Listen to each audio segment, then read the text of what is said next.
শিক্ষার্থী, দুতরফা দাখিলা পদ্ধতির আজকে আমরা দেখবো 3 নাম্বার সৃজনশীল অঙ্কটা আমরা দেখবো। এর মধ্যে তোমরা যদি দুইটা অঙ্ক করে থাকো এক আর দুই, তাহলে আমার মনে হয় তোমরা এই অঙ্ক সত্যি সত্যি বুঝে গেছো। এই জন্য আমি পরবর্তী অঙ্কগুলো করে সময় নষ্ট করবো না, তোমাদের কোর্সটা বড় করবো না, আমি অঙ্কগুলো বুঝিয়ে দিব, যদি করা লাগে আমি করে দিব। আর যদি মনে হয় যে না তোমাদেরকে বুঝিয়ে দিলে তোমরা পারবে এরকম হয়, তাহলে আমি বুঝিয়ে দিব শুধু। কারণ আমাদেরকে যত কম করে যত কম পড়ে যত কম অঙ্ক করে আমাদেরকে ভালো রেজাল্ট করা যায় সেটাই আমরা করার চেষ্টা করবো।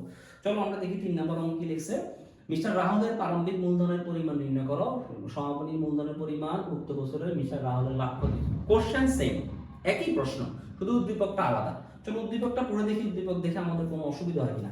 মিস্টার রাহুল তার ব্যবসায় পূর্ণ হিসাব সংরক্ষণ করেন না। ওকে, এটা হচ্ছে তার একটা হিসাব। তুমি যদি খেয়াল করে দেখো এখানে 1/1/2022 মানে হচ্ছে এই টাকাগুলো হচ্ছে প্রারম্ভিক, 31/12/2022 এই টাকাগুলো হচ্ছে সমাপনী। কারণ এই অঙ্ক করার জন্য প্রারম্ভিক যেমন দরকার সমাপনী তেমন দরকার।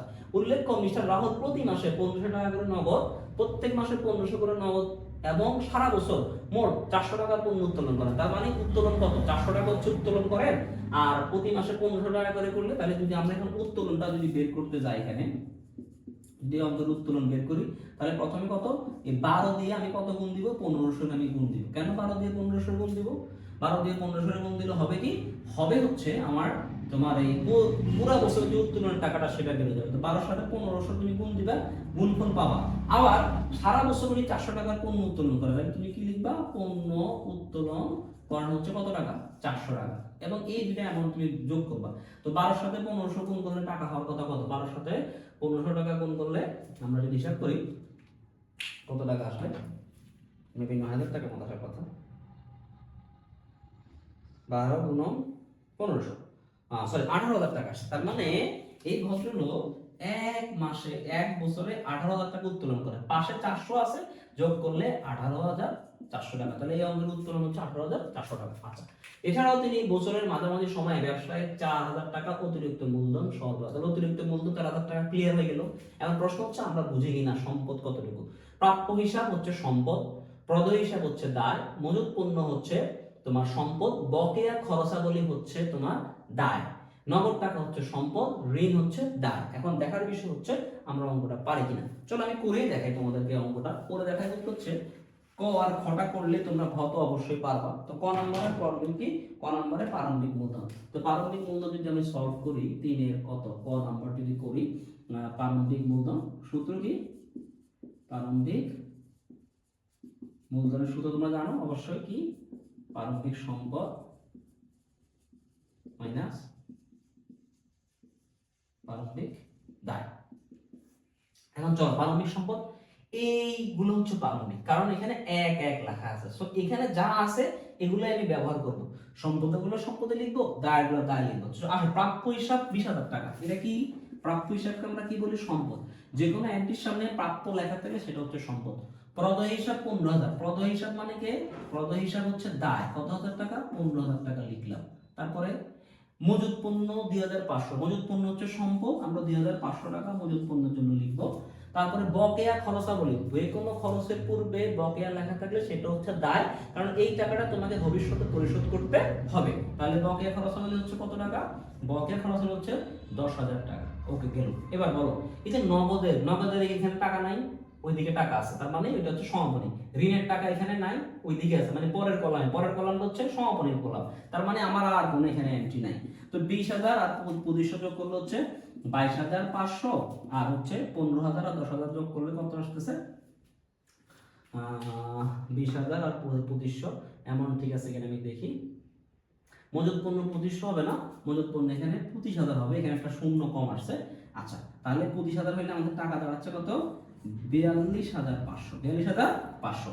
এখানে টাকা দাঁড়াচ্ছে কত হাজার, এখানে টাকা দাঁড়াচ্ছে 25000।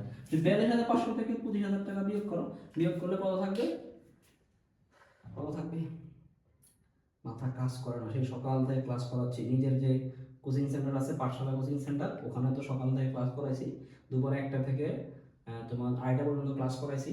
এর মাঝখানে সকাল 10টা থেকে 1টা পর্যন্ত তোমাদের ক্লাস রেকর্ড করছি। 2টা বাজে এসে নামাজ পড়ে আবার ক্লাস রেকর্ড করতেছি, মানে এখন আর ব্রেন কাজ করার সুযোগ নাই আর কি, এমন অবস্থা। 2000 কত, 25000 টাকা, 17500 টাকা। এই 17500 টাকা হচ্ছে আমাদের এই প্রারম্ভিক মূলধন। কেন আমি অঙ্কটা কেন করাইছি, কারণ উদ্দীপক এইরকম উদ্দীপক থেকে অঙ্ক করাই নাই, এই জন্য তোমাদের অঙ্কটা করে দিলাম। আচ্ছা এবার আসো হচ্ছে রাহুলের সমাপনী মূলধন। তো সমাপনী মূলধন বের করতে পারো অবশ্যই, এইগুলো হচ্ছে সমাপনী। যেমন এই সমাপনী মূলধন যদি বের করি, আমার কারণ মনে হচ্ছে করেই দিই একবার, কনফিউশন থাকতেছে আমার, কনফিউশন থাকলে আমি করে দিব, যেহেতু উদ্দীপক ডিফারেন্ট উদ্দীপক। তো সমাপনী মূলধন লিখলাম আমরা, সমাপনী মূলধন। তো সমাপনী মূলধন লেখার পরে সূত্র কি?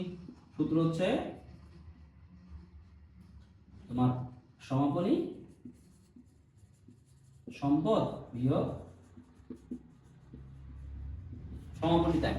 তো সমাপনী সম্পদ কোথায়? দেখো এই ঘরের এই 31-12 ঘরে যা আছে সব হচ্ছে সমাপনী। এখানে কিছু আছে সম্পদ, কিছু আছে দায়। যেমন প্রাপ্য হিসাব, এখানে প্রাপ্য হিসাব প্রথম ঘরে ছিল 20,000 টাকা, এটা হচ্ছে প্রারম্ভিক সম্পদ। তবে প্রাপ্য হিসাব কিন্তু আবার কি হিসাবে গণ্য হচ্ছে? সমাপনী, কারণ প্রাপ্য হিসাবের টাকা সমাপনীর ঘরও আছে। কত টাকা আছে সমাপনীর ঘরে? 31 ঘরে আছে 30,000 টাকা, তার মানে এই 30,000 টাকা এখানে হবে। আশা করি বুঝতে পারছি। তারপর আছে প্রদয় হিসাব। প্রদয় হিসাবও কিন্তু কিসের ঘরে আছে? শেষ কলামে। শেষ কলামটা কার ঘর? সমাপনী ঘর। কেমনে বুঝছি? 31-12 লেখা আছে, 31-12 লেখা থাকলে সমাপনী। তাহলে প্রদয় হিসাবের টাকা হচ্ছে কত? প্রদয় হিসাব হচ্ছে দায়। দায় মানে হচ্ছে কোথায় আসবে? দায় মানে হচ্ছে এই দায়ের ঘরে আসবে। এবারে মজুদ পণ্য। মজুদ পণ্য সমাপনী আছে কত? 18,500 টাকা। তো মজুদ পণ্য আমি লিখবো এখানে সম্পদের ঘরে 18,500।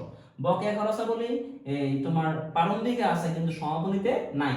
নগদ হচ্ছে 25,000 টাকা, তার মানে নগদ 25,000 টাকা আমার এখানে লিখতে হবে, স্পেস নাই, নগদ 25,000 টাকা লিখলাম মাইনাস। এবার আসুন নগদ কিন্তু 25,000 টাকা সমাপনীর ঘরে ছিল, ঋণ 10,000 টাকা, তার মানে ঋণ হচ্ছে আমার জন্য কি? দায়। ঋণের ঘরে দায়ের ঘরে লিখে দিলাম, বাস অঙ্ক হয়ে গেল। এবার তুমি এগুলো যোগ করো, 30,000 18,000 হলো 38,000, 48,500 আর 25,000। 48 আর 25 যোগ করলে কত আসতেছে? 48,500 প্লাস 25,000 টাকা, 51,000 না 73,500 টাকা, 73,500 টাকা, 73,500। আর হচ্ছে কত? 20,000 প্লাস 10,000 টাকা যোগ করলে আসতেছে 30,000 টাকা। এবার কি মাঝখানে মাইনাস চিহ্ন, 73,500 থেকে আমরা যদি 30,000 টাকা মাইনাস করে দিই, টাকা আসতেছে কত?